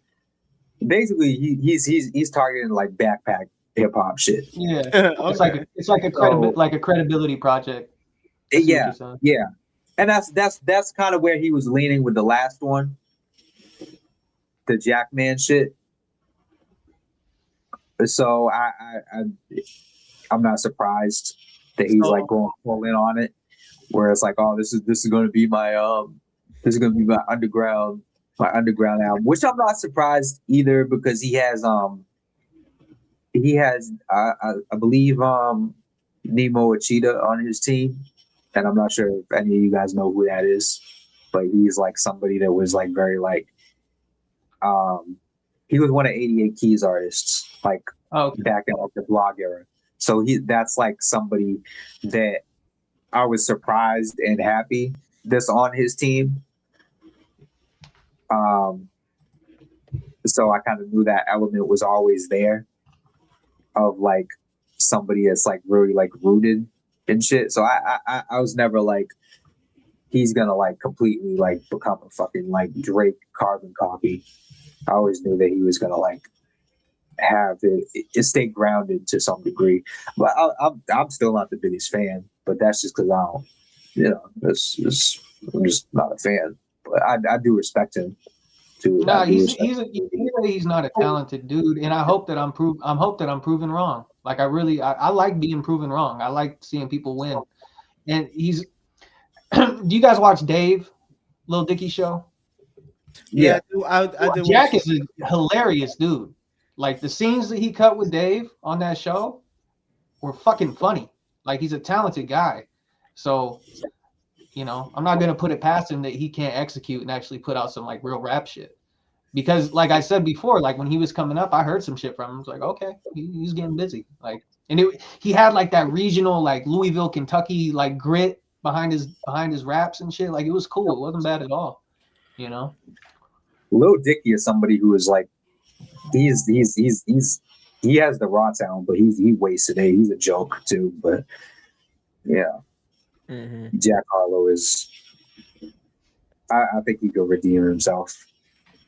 Yeah, if he's trying to prove it with this one, then it really it's going to hold a lot of weight in how the tides change for him. Yeah. Personally, I've never even heard a Jack Harlow album. I was just talking shit, making jokes. So I'm gonna go into it with an open mind. I got no problem. If he's dope, he's dope.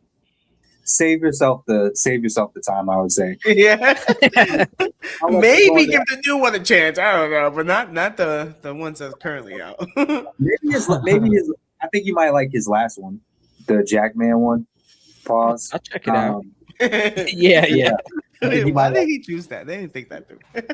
Yeah, I don't know. You might like that one though. Anything else? Oh shit, we had 350 in this bit. Yeah, we got 360 in the room right now. We appreciate everybody. Appreciate everybody in the room.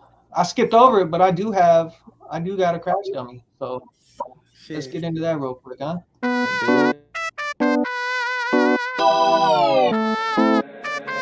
Hey, Dad.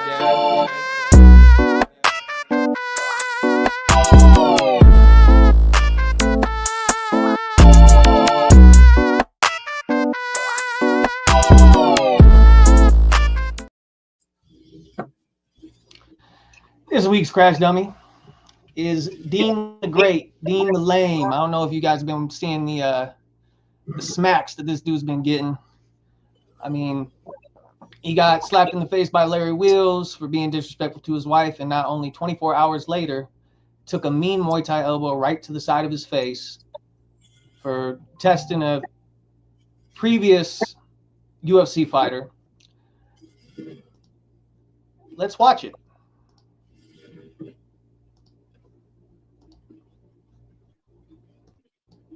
Don't be mad. Come on. Listen, I know we streaming nigga. This you nigga. You ready for the 106? 200. This nigga. Listen. What's going on? Oh!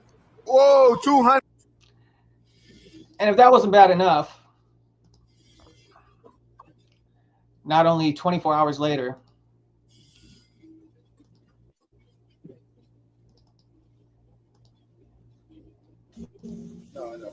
You definitely know who the fuck I am. Don't act like you don't know me. You definitely know me. I just don't be lying. Girls around and shit. You definitely know me, bro. Not even on some disrespectful shit, but I don't know you. I don't like your attitude. I don't like your fucking time. I don't like you at all, though. Yeah, straight up. Yeah. Are you the guy that got slapped in the video? I did, but I'll slap the shit out you, though. Okay, Yeah. I'm gonna show you the inside of this house. I'll make you another clip. Don't do that. Seriously? Don't do that. Whoa. All right. Yo. And that's an episode of When Keeping It Real Goes Wrong. And the reason I picked this is because if you guys aren't familiar with this dork, Dean the Great, he's one of these social media influence boxers, which holds a place of like real hate in my heart because as a lifelong martial artist, the way that they've like used boxing as a way to like get clicks, like it really makes me angry. And you don't see this going on with any other martial art.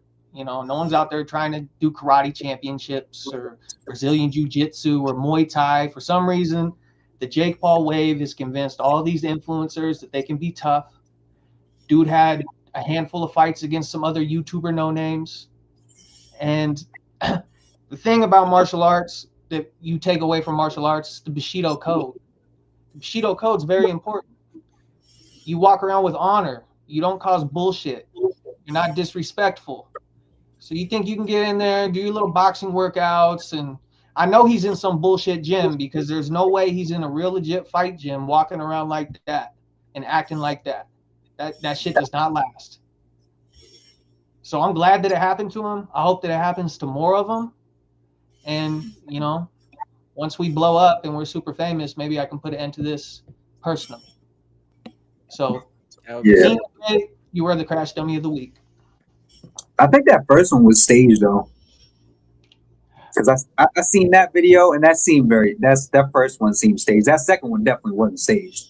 Yeah, Tiki cracked him. It sounded like he broke something. But the first one, Tiki cracked him. Yeah, the first one seemed kind of like they were all in on it. It could have been, and like Dean's that's kind of his thing on his, from what I've seen online, his streaming is all about like confrontation and shit like that. But you know, like I said, I just take like a personal grudge against that, because if you're going to be a representation of boxing and martial arts, you can't be white. And he's obviously drunk. He can't handle his liquor. You just don't go around starting shit with people, because that's what's going to happen, especially when you're 140 pounds. All right. Yeah. I'm a $190 and I know how to fight, and I don't walk around and be doing shit like that. That's crazy. So hopefully on his next little bullshit YouTube boxing match, he gets tuned the fuck up, because I don't like that shit. That shit really bugs me. Get into our last discussion topic of the day. Does a double album actually make a rapper greater, or does it usually just add filler that ruins a classic? Looking at this list, who's the top 10 that Tony left blank?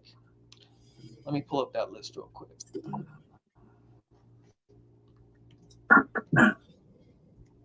What do you guys think about double albums? Are you guys a fan of it or not? Only if there's a concept with oftentimes you use them to or just put a bunch of throwaways. Lee, your microphone's messed up. Is that for everybody else? Yeah, you're falling out, Lee. Yeah. Personally, I'm not as big of a fan of double albums. I think they're kind of pretty rarely worth it, but they can be great.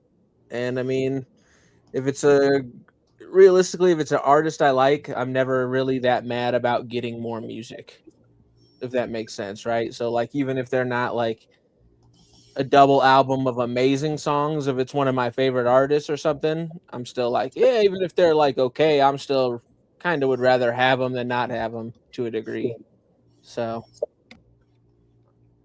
yeah, right here. Before you start, Cloud, these are the rappers who missed a double album opportunity: Lil Wayne, Carter 2 era; Kanye, Graduation era; Lupe, The Cool era; T.I., Urban Legend era; Scarface, The Fix era; Royce, Book of Ryan era; Fonte, Charity Stars and Home era; Cameron, SDE era; Clips, Hell Hath No Fury era. Who's number 10? I'm not too mad at this list, but go ahead, Cloud. What were you about to say? I was about to say, for me, it's like it depends on if the artist is like artist or a group, if it's like varied enough, if there's like enough variety there. Like two double albums I love are Wu-Tang Forever and Handsome Boy Modeling School, White People. So, and those are albums with like a lot of like different types of shit, especially the Handsome Boy one. Pause. Damn, I forgot about that. See, that's interesting. And like for me, one of my favorites is The Game, the documentary 2 that I talk about too much. But that album is like very similar, I feel like, top to bottom through 2 and 2.5. But I like that. Like it's super West Coast and kind of nostalgic. So like, but I get what you're saying too. If you're gonna have a double album, I kind of like it to go one way or the other. Do something story and focused, like what Lee said, or like what you said, get some real variety in there. Let's keep it interesting. Now, it doesn't even necessarily need to be like a different type of song every single, but it just needs to be interesting. Like another one I could name is Prince Paul, Prince Among Thieves, which is like that's a great one. Yeah, that's like a masterpiece to me. But you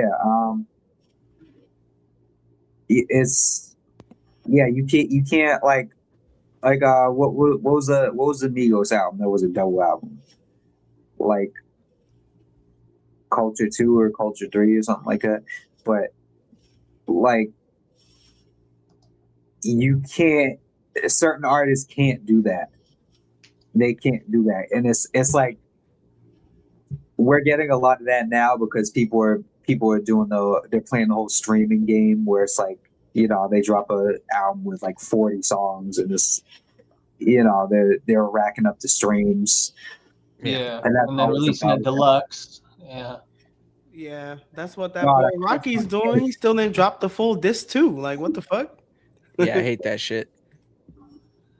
Right here, we got an article where somebody gets into his 10 best hip hop double albums.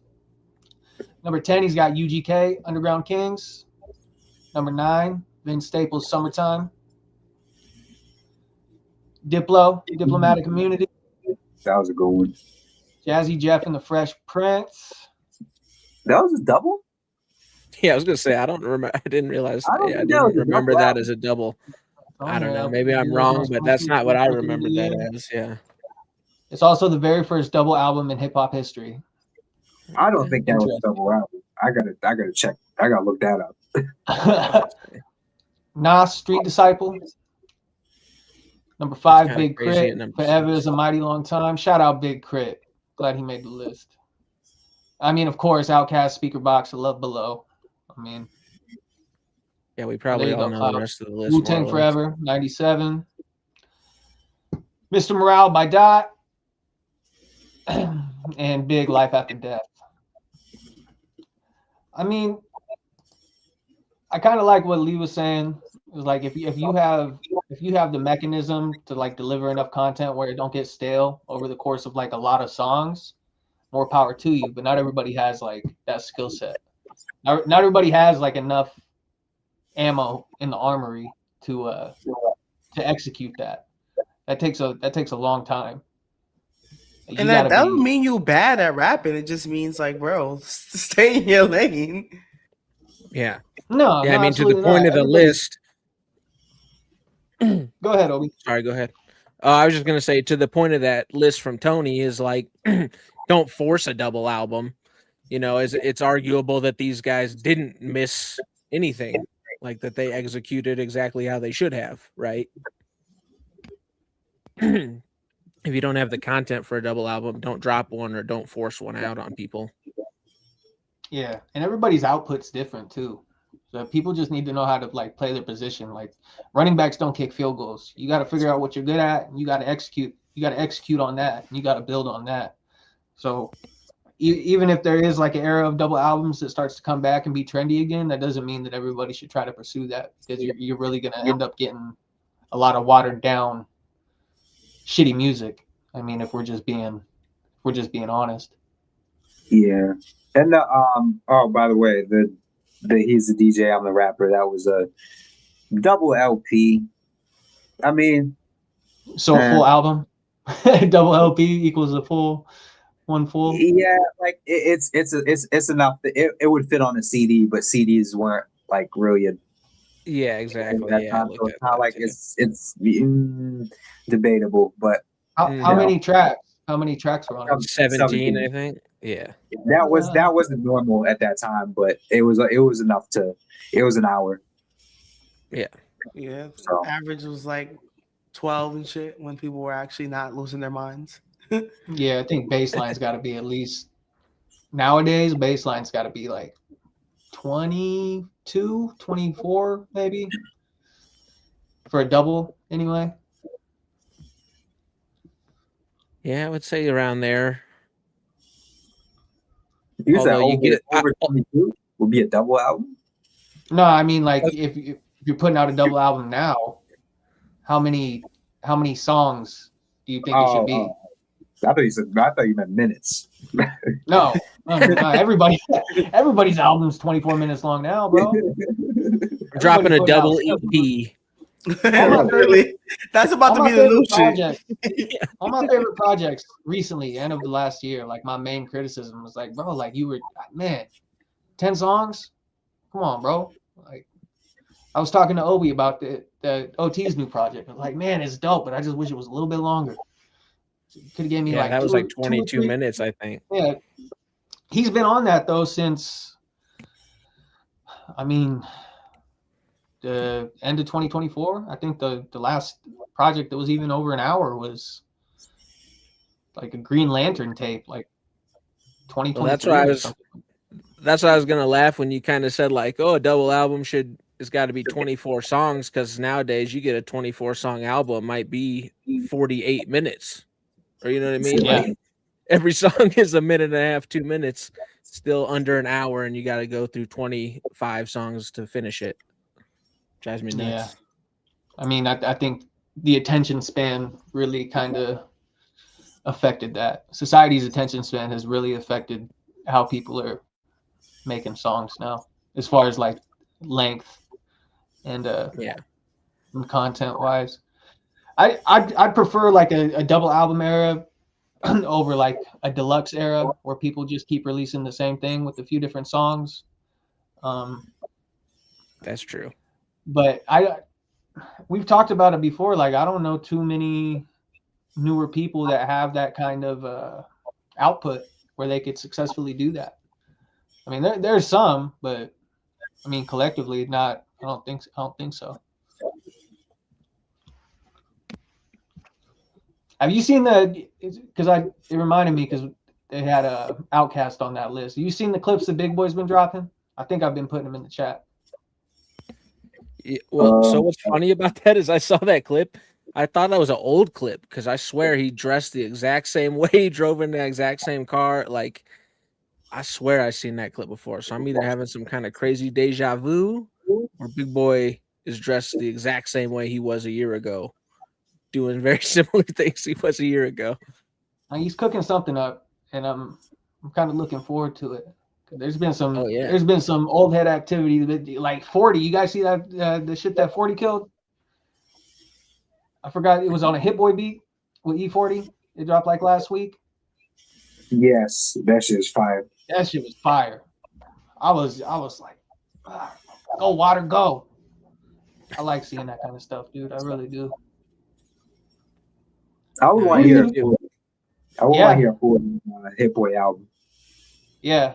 No, I was pleasantly surprised how well that blended. He rode that bitch, bro. Like, he really did. I was really happy with that. Anything else on double albums? Do you guys have anyone that you would like to see one from?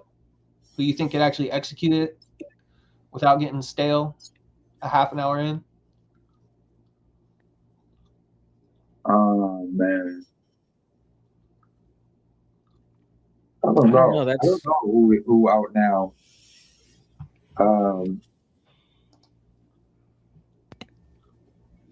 I'm kind of in the lane of like I gotta see it to believe it that it's gonna be dope.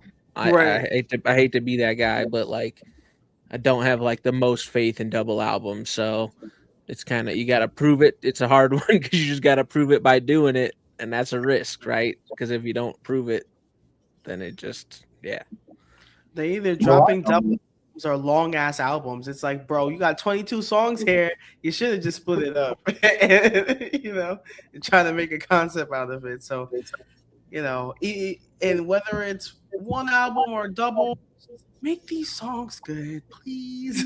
That should be the focus. I need a Q-Tip double album. That would be dope. Yeah. And he has 3 albums. He has 3 albums on deck, like loaded, and he's just not dropping them. He has enough material because I mean the last 5 albums was basically a double album. That was like fucking high 20s, I think. Maybe in the 2026 Mass Appeal releases, we'll get a double album from somebody. I forgot about that shit. I'm gonna put in a thing for a fucking Q-Tip album. Yeah, that's what I'm saying. Yeah, tell him to drop all 3. Do it a triple fucking album. I wouldn't even be mad at that from him. I wouldn't, because he's a producer too. That's what I'm saying. Yeah, he could keep it. He could keep it thorough for that long. I guarantee it. Yeah, I think that could be dope. All right, that's about enough on that. We got 440 individuals joining us and spending their Thursday night with us, so we are extremely grateful for that. I mean, everything going up. You guys Thursday might be that girl. Hey, and I mean, if you know, we're competing with like heavy hitters on Thursday night, so we're pulling people over here, which is awesome. Yeah, we're not over here talking it ain't no bullshit. We're not doing no trending topic type stuff. This is just hip hop, shooting the shit with people that care about hip hop. So we're happy that you guys are here with us. Before we get up out of here, though, we're gonna do our under the algorithm picks. And I'm gonna go first. You guys are familiar with him. He was our first guest on Hip Hop High Society. The homie G Samuels just dropped a track with the homie Cam Della. It's called Dive Bar. If you were into like that funk R&B with the bounce, G Samuels is your dude. G Samuels, Dive Bar, go run it up. He's one of the most talented under the radar songwriters I know personally, and he's just like a genuine good dude. So you want to start your morning off good and get in a good mood, go spin some G Samuels, because every time I put him on, I'm just in a much better mood after I finish. So nice. All right, I got one ready. This is from the artist Assad Ill. Excuse me, Assad Ill from the album Black Sheep 2, and the song is Get Free. It's just a great album. Honestly, I could have picked almost any song off that album, but Get Free is the one I'm picking for today. That's my guy. Did you review that? So nice. Yeah, I've been listening to it, so I'm like working on / finished up the review recently, and yeah, it was fucking good. He just reached out, asked me if I want to listen to it, and I always say yes to everybody, to be honest. But yeah, that one I was just like, whoa, holy shit, this is a great fucking album. So like I said, yeah, I could have picked any song on there, but Get Free stuck out to me a little bit. So, but yeah, that's dope. Yeah, he's super dope. Yeah, he's me and him did an album last year. Oh damn. Okay. Yeah, well, I'm gonna have to check that out. Yeah, but he's super talented. I've known him for a long time. But yeah, definitely second that. Like, check out pretty much everything he's done. Yeah, no, this one made me be like, Black Sheep 2, I gotta go listen to Black Sheep 1. Like, yeah, he's dope as fuck. So if you got a project with him, I'm gonna check that out for sure. Who you got, Lee? So actually, somebody that I did a review for recently, similar to Obi, I'm just like, throw it in. I'll listen. You know, sometimes some of them don't make it to y'all, but because I'm trying to save y'all. But this guy Juice Lord out of Minnesota, he actually has submitted a song from like 2024, and it's called Slide, and it was a pretty fire song to me. He has a hook. He has like this soulful singer on there. Her name is Lindy. So that was pretty fire. And then he actually dropped a project in October of last year. So if you want more of his recent work to see what he's been on, the project real quick, I'm gonna tap into. It's called Terry's Baby. And he's on that like introspective, still can give you a vibe too, with like knows how to like, you know, some people be like, oh, I'm gonna sing the hook too. Like, nah, I'm gonna let somebody else do it. Like he knows how to step out and then come back and do his thing. So I'm interested to see like the rest of his work. So that's gonna be my journey over the weekend, just tapping into more of that. Yeah, and that was a dope song. And when I was listening to the podcast this week, the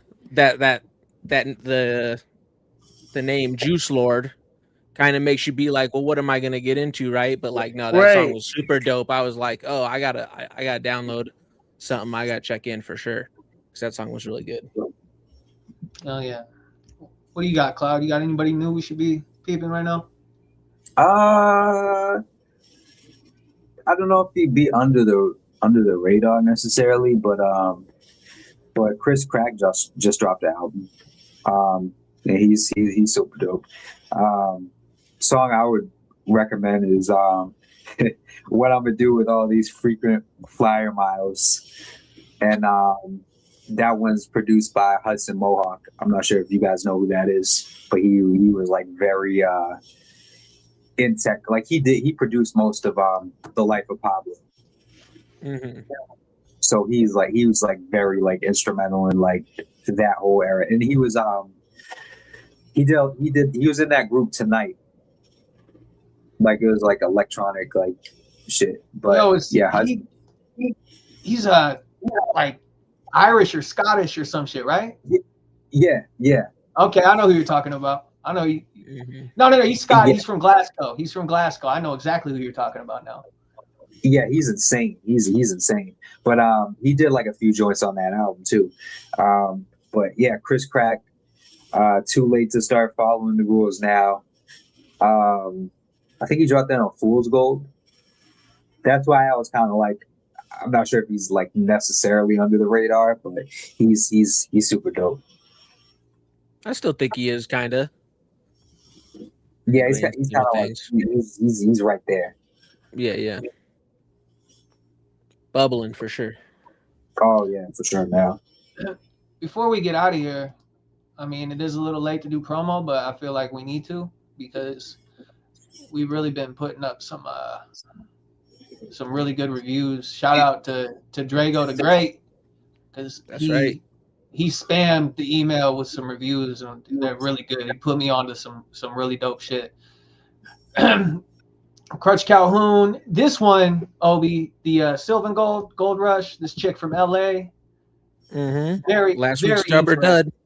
Very, very interesting. And I really enjoyed everything she did, the seance behind her music and everything and the way that she executes that. Man, I hope she gets the opportunity she deserves because she's really cool. And absolutely. We got the 2025 wrap up, the grand finale, 450 plus hip hop albums ranked. If you got an issue with the list, shit, bro, there's 450 albums on there. All right, like you guys get just a little one opinion about where you want them. It's just one opinion. I mean, and even that's a lot. And shout out to the legwork, Obi, for doing that because, man, you're a patient dude. You got the 42 Doug Part 3. That was cool. I was never really into Doug, but I actually really enjoyed that project. Dave East dropped one of the best projects I've ever heard from him. So hop over to the website and read the reviews and drop a comment. Engage. You know, you engage with us. It's really going to help out. You know, there's D. Shout out to D at the link in the chat. Yeah, I see it. Juice WRLD, Juice Lord. I mean, D said, "I've been fighting the good fight for your list. Oh, we've been getting cussed out all week." Yeah, he goes to war. He goes in those Reddit. I know. I feel bad. He's even engaging with anybody. I would just be like, "Oh shit!" You know that meme? You know that meme where it's the dude putting on the hazmat suit and he's like opening the door. He's like, "Here, off to the comment sections." That's D. I know it. That's a rough go. But before we get out of here, like we always do, everybody's a busy, talented individual here. So anything you want to plug, let's do that. Lee, what's up? Yo, I just dropped an episode earlier this week, and then I got another one coming. Gonna talk about J. Cole, Baby Keem, all that good stuff. Also doing interviews, taking music submissions. So if you artists listening or want some opinion, I'm here. We all here. We all do it. What you working on, Cloud? I know you've been busy, bro. I've been seeing these cryptic. Like I'm putting my foot on everyone's neck this year, so I know you've been working on some shit. Yeah, for sure. I'll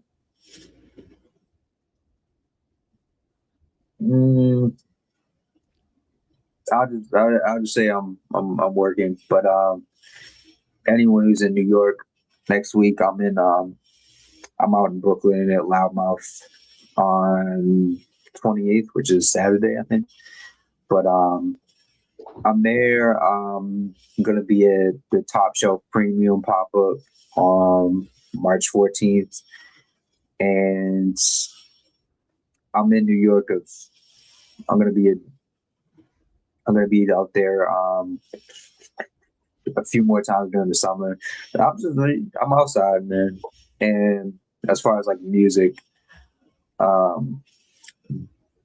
I'm definitely like loaded up as far as music. So, I don't like being predictable with shit. So, but I'm definitely loaded. So hard to hand, bro. He's got 2 aces. He's got aces in the tuck. He's not letting nobody know. What's up, Obi? What's good with what's the main reviews that you're looking forward to doing this week? What's the main reviews? Oh man, I've been working on Jill Scott. I've been that Jill Scott, bro. Holy cow, man, dude, that one's crazy. I'm telling you, it's not just one that's for with someone else. You could party to this Chill Scott album a little bit. Like, I'm telling you. That's the Tiny Desk. I was like, ooh, like that shit's so good. Yeah, that Tiny Desk was great. Like, oh man. So I've been loving that album. Doing a lot of single reviews for people. I don't really do that much because I try to put a lot of time into them for them. And like one single, I looked at the count. It said I'd listen to it 24 times. You know what I mean? So like that can get to be a lot for one song. So I'm doing the run right now, singles, regular reviews, still doing my mashups. If anybody's got mashup ideas, that's what I think has been fun lately. Yo, the movie clips leading into the review, that's just tight. I don't know how you figured that out, but that's just cool. I like that. Yeah, you like the mashup, the video. Yeah, those are fun. So yeah, I'm trying to do different things, trying to think of ways to innovate and do fun stuff. Anybody got any ideas or want to collaborate or do something, hit me up. Visit the website. Go to what's it called? Bandcamp. Buy Clouds Project on Bandcamp. Go listen to The Culture Decides. Go buy some protein powder. Is that what it is? No, we ain't got protein powder yet. I'll get into my plug, but thank you. I appreciate you. Yeah, buy whatever Cam's got. Yeah, visit the website, everybody. That's all. Now, as far as me, it's menoforder.com/CassiusCam for all your holistic supplemental needs. We got sleep support. We got nootropics. We got hormonal balance. We got workouts. We got merch, hoodies, everything to keep you big and strong so you can protect the people you love. We broke 500 tonight. We got 506 live viewers up in here with us. So, I mean, man, just that's not bad. I've been gone for a minute too, you know, dealing with personal stuff, and I know Cloud's been out for a while, crossing T's and dotting I's. So just like being able to see how you guys just keep showing up, and it's just going up regardless, no matter what. Like, it's a real reassuring feeling. So, shout out to the General D for putting this all together and, you know, keeping the wheels rolling despite everybody's own personal bullshit. So it's a beautiful thing. And I mean, 500 in the room and it keeps going up. So I think we in there. You know what I mean? That's right. So, yeah. Thank you for everybody tuning in and listening and sharing and liking or whatever y'all are doing out there. I can't see it, but thank you. On behalf of Hip Hop High Society, we appreciate y'all. We'll see y'all next week. Peace.